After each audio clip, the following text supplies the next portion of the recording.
भोजपुरी को गुलरी के फुलवा से मारे ल कचा कच कच पर ये लोग लेते आए। हम पूर्वांचली इतने विक्टिम मोड में आ चुके हैं कि सच भी अपने साथ भेदभाव लगता है।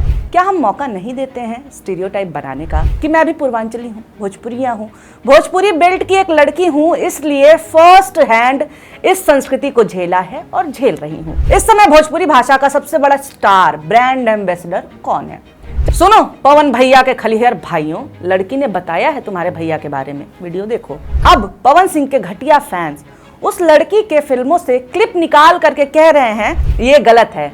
गायक तो बहुत अच्छा नहीं है पवन सिंह, मैं समर्थन में नहीं हूँ। लोग किसी भी कलाकार के मोस्ट हिट से ही उसका परिचय देते हैं। ये कोई मैंने जानबूझ के गंदा वाला गाना सिलेक्ट नहीं किया है। जिस मंच से ये खुद बेहूदगी किया, उसी मंच पे एक 8 साल के लड़के को, शायद इसका भतीजा है, उसको हीरोइन से बदतमीजी करना सिखा भी रहा था। देखिए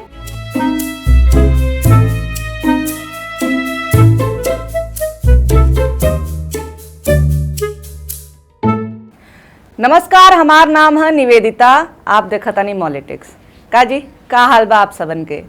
शुरुआत भोजपुरी से, क्योंकि बात भोजपुरी इंडस्ट्री, भोजपुरिया संस्कृति और गंदगी की है। हम पूर्वांचली इतने विक्टिम मोड में आ चुके हैं कि सच भी अपने साथ भेदभाव लगता है। भेदभाव राजनीतिक स्तर पे होता है, ये बिल्कुल सच है। स्टीरियोटाइप किया जाता है, ये भी सच है। मगर एक बार हम लोगों को भी अपने दामन में झांक लेना चाहिए। क्या हम मौका नहीं देते हैं स्टीरियोटाइप बनाने का?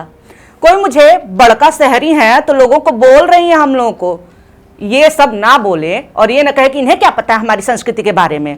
उससे पहले ही मैं ये साफ कर देती हूँ कि मैं भी पूर्वांचली हूँ, भोजपुरिया हूँ, भोजपुरी बेल्ट की एक लड़की हूँ, इसलिए फर्स्ट हैंड इस संस्कृति को झेला है और झेल रही हूँ। भोजपुरी संस्कृति का चोला ओढ़े अश्लीलता मेरा भोगा हुआ यथार्थ है।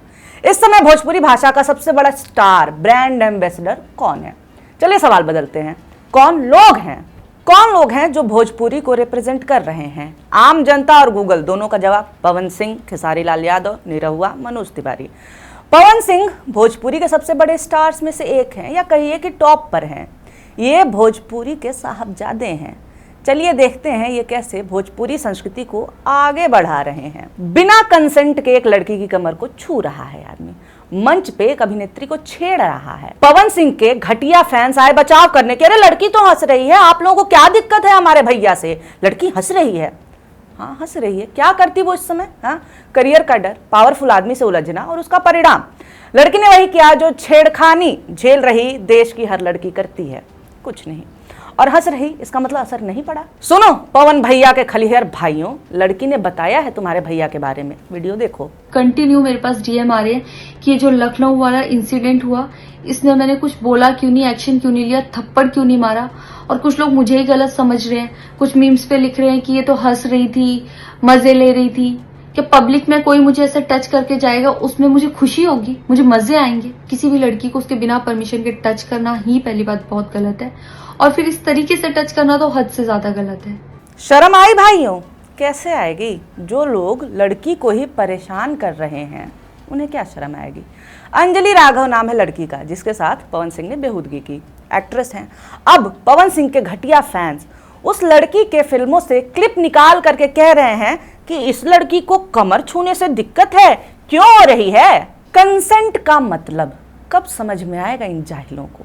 कोई काम मर्जी से करना और कोई काम जबरदस्ती करना, अंतर होता है ना भाइयों। अब तुम एक मुक्केबाज को पब्लिकली थप्पड़ मार दो, वो विरोध करे तो तर्क दो, इतने मुक्के तो खाते हैं डेली, ये एक थप्पड़ से इनको क्यों प्रॉब्लम हो रही है? अरे प्रॉब्लम मर्जी का है, कंसेंट का है। पवन सिंह आदमी चालाक है, उसे पता है पाप कैसे धोते हैं, भक्त बन करके। लोगों ने सवाल पूछना शुरू किया, भाई तुरंत भक्त मोड में आ गया, टिक्का विक्का लगा के ट्वीट किया कि एक कहावत है, जिस तन लागे सो तन जाने, कोई न जाने पीर पर आए। अब रिप्लाई बहुत बढ़िया आया इस ट्वीट पे। एक ने लिखा, चरित्रहीन के चरित्र की नहीं कोई पीर पर आई, जो देखे किसी की सूरत समझे अपनी कमाई। एक ने कमेंट किया कि गायक बहुत अच्छा है लेकिन आदमी एक नंबर के सुअर हैं। अब देखो ऐसे नहीं बोलना चाहिए, ये गलत है। गायक तो बहुत अच्छा नहीं है पवन सिंह, मैं समर्थन में नहीं हूँ। किसी लड़की ने कमेंट किया है कि दूसरों के तन में उंगली करता है फिर दोहे सुना रहा है टर्की। माने बात का मतलब आप लोग समझ गए होंगे, ठीक है। अब कुछ लोग होते हैं जो आदमी खराब है पर उनका काम प्रोफेशनल बढ़िया होता है, कुछ लोग होते हैं जिनका काम तो खराब है पर आदमी बढ़िया है।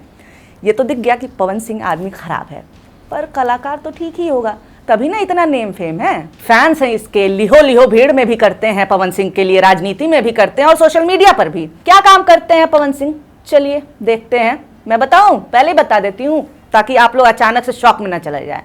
चाटने का काम करते हैं। ये आदमी भोजपुरी का रिप्रेजेंटेटिव है। हाँ चलिए इनके टॉप गाने जो इनका परिचय देते हैं उनसे शुरुआत करते हैं। गाने का नाम है रात दिया बुता के पिया क्या क्या किया। दिया बुझने के बाद पिया ने क्या क्या किया, ये हिंदी मतलब हुआ। गाने की शुरुआत जबरदस्त अश्लीलता के साथ। रात दिया बुता के पिया क्या क्या किया, हो रात दिया बुता के पिया क्या क्या किया। इतना ढंग से ह्यूमन रिप्रोडक्शन को बायोलॉजी में भी नहीं पढ़ाया जाता है जितने विस्तार से इस गाने में बताया गया है। अब जरा पवन सिंह के डांस के स्टेप्स देखिए। लोग किसी भी कलाकार के मोस्ट हिट से ही उसका परिचय देते हैं, ये कोई मैंने जानबूझ के गंदा वाला गाना सिलेक्ट नहीं किया है। चलो इसका दूसरा फेमस गाना देखते हैं।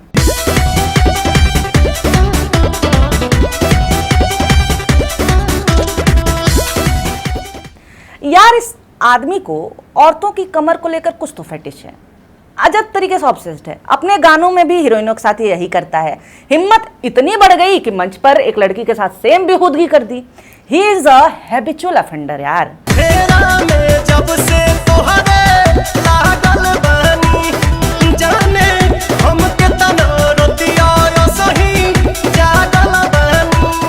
इस आदमी के डांस स्टेप्स इतने सजेस्टिव होते हैं कि शब्द भी इसके डांस स्टेप्स जितने घटियापा का वर्णन नहीं कर सकते। पवन सिंह खाली धरता नहीं है, धरना सिखाता भी है। बच्चे इनसे सीख रहे हैं वाला तर्क नहीं दे रही हूं मैं लिटरली बात कर रही हूँ। जी हाँ, जिस मंच से ये खुद बेहूदगी किया उसी मंच पे एक 8 साल के लड़के को, शायद इसका भतीजा है, उसको हीरोइन से बदतमीजी करना सिखा भी रहा था। देखिए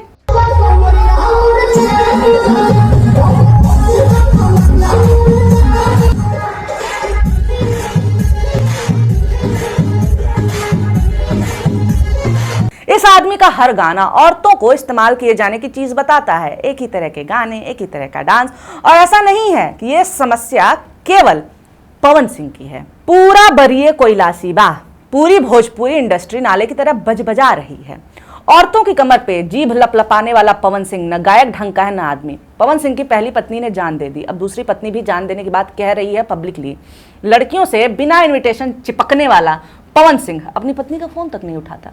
हर काम पब्लिकली करने वाले पवन सिंह अपना प्राइवेट मैटर प्राइवेटली भी डील नहीं कर रहा। खेसारी लाल यादव है इनकी टक्कर का है, स्टारडम में भी और ठरक में भी। इन दोनों के फैंस लिखते हैं कि दो भाई दोनों तबाही। एक की तबाही हमने देख ही ली, चलिए इसकी भी देख लेते हैं, दूसरे वाले की। बट इसका कुछ भी छोटा नहीं है। जिंदगी मिले तो खेसारी लाल यादव जैसे जहां चाहता हूं वहीं पकड़ लेता हूं। एक बार खेसारी लाल यादव एक वीडियो में रो रहे थे, इंडस्ट्री छोड़ने की बात कर रहे थे क्योंकि उनकी बेटी के लिए अपशब्दों का प्रयोग किया जा रहा था। एक पिता होने के नाते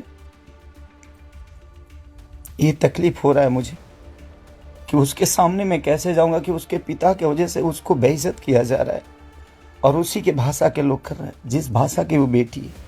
खेसारी, ये तुम्हारा बोया हुआ ही तो है, काटना तो पड़ेगा। तुम्हारी बेटी को अपशब्द कहने वाले अपराधी हैं, मगर इन अपराधियों को पैदा करने वाले तो तुम ही हो ना। भोजपुरी गाने, इनकी फिल्में कुंठित हैं। बलात्कारी मानसिकता का खुला खेल फर्रुखाबादी है भोजपुरी इंडस्ट्री। भोजपुरी का ये ग्लोबल चेहरा है, ठीक है। भोजपुरी के नाम पे राजनीति करके मनोज तिवारी और निरहुआ नेता बन गए। पवन सिंह को भी तो भाजपा ने टिकट दिया था।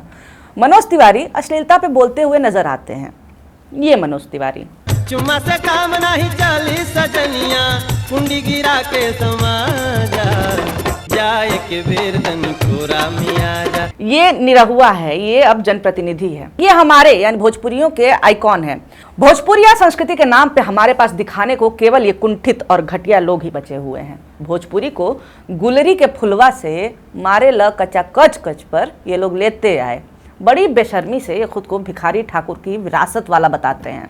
भिखारी ठाकुर होते ना तो तुमसे शर्म की भीख मांग रहे होते। पवन सिंह या फिर पूरी भोजपुरी इंडस्ट्री में जिस तरह से कुंठित चीज़ें चल रही हैं, जो गाने हैं, अश्लील दृश्य हैं, फिल्में हैं, उन पे आप क्या कहेंगे? क्या भोजपुरी इंडस्ट्री में सुधार की ज़रूरत है? क्या ये लोग सच में हमारे रिप्रेजेंटेटिव हैं? आपका जो भी जवाब है कमेंट करके ज़रूर बताइए। ऐसे वीडियोस आपके सामने आते रहें, इसके लिए हमारे चैनल को सब्सक्राइब ज़रूर करें। वीडियो अच्छा लगा हो तो लाइक ज़रूर कर दें। और हाँ, ये वीडियो देखने के लिए बहुत शुक्रिया, बहुत धन्यवाद।